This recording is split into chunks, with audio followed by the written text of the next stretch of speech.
When the Dragon's Fury first came out, it was pretty broken. It was a lot easier to use back then since the hitbox on the fireball was massive. But in typical Valve fashion, they not only fixed that, but nerfed it hard into the ground. After that nerf, I don't see many people using it, and I don't really blame them.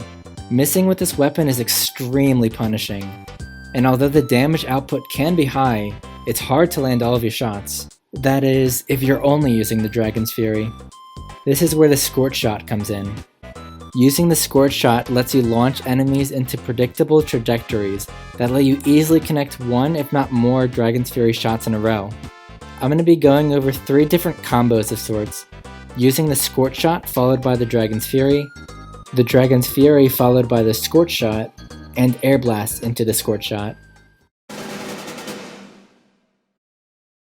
This is the main way that I see other people using the Scorch Shot to combo into the Dragon's Fury, and for good reason. A direct hit from the Scorch Shot launches the enemy up slightly, making it perfect for getting a free Dragon's Fury shot off if you're quick enough. To give yourself as much time as possible, switch back to your Dragon's Fury as soon as you shoot the Scorch Shot. This combo honestly kind of invalidates light classes.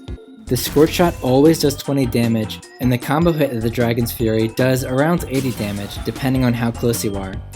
That would leave a light class with only 15 or so health, meaning you can pretty much just leave them to die to afterburn. And that's assuming they don't get hit by the Scorch Shot a second time when they land, which would add another 26 damage.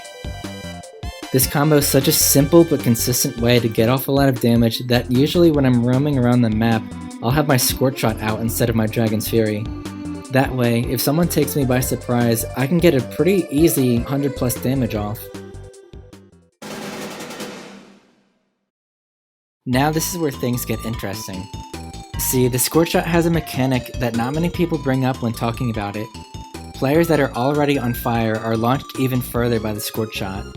So let's say rather than beginning an encounter by firing my Scorch Shot, I instead light them on fire with the Dragon's Fury and then hit them with the Scorch Shot.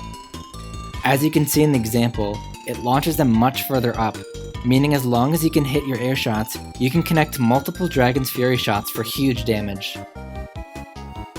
There's also this sort of tech with the Dragon's Fury that makes this combo even better.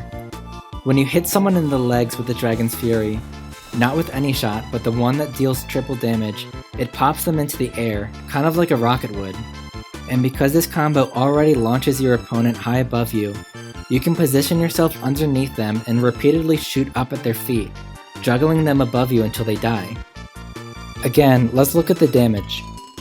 The initial Dragon's Fury shot does around 25 damage, followed by a mini crit Scorch Shot that adds 26 damage, and at least 2 more Dragon's Fury shots that do around 80 each. In total, that's 211 damage, enough to kill every class other than heavy. And keep in mind that most of that damage comes from your air shots, which are much easier to hit than tracking a grounded opponent. I find myself going for this whenever I'm fighting someone who has a lot of health, or their movement is hard to track and I want to secure the kill. Just get those 2 initial shots off and you can get a huge burst of damage. Last, you can even use your Airblast as a combo tool, although it takes so long to set up that I wouldn't recommend going for this in most encounters. What you'll want to do is Airblast down towards the enemy's feet, which will pop them up into the air. Switch to your Scorch Shot and take note of their trajectory. Aim towards where they're going to land, and as soon as they do land, shoot your Scorch Shot. The Airblast basically acts as a way to help you line up your Scorch Shot to then combo further from. Despite the Dragon's Fury having a slow recharge time on its Airblast, it'll be ready to fire again by the time you've shot your Scorch Shot. Like I said, this takes quite a bit of time to do, and even a second could mean the difference between life and death. When I do use this combo, it's usually as a sort of get-off-me tool, for when people are right in my face and I can't hit them.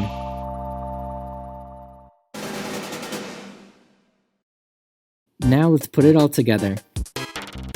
Hitting someone with the Scorch Shot will launch them up at a predictable trajectory, making it easy to follow up with Dragon's Fury shots. Hitting someone that isn't on fire will pop them up in place long enough to get one Dragon's Fury shot off.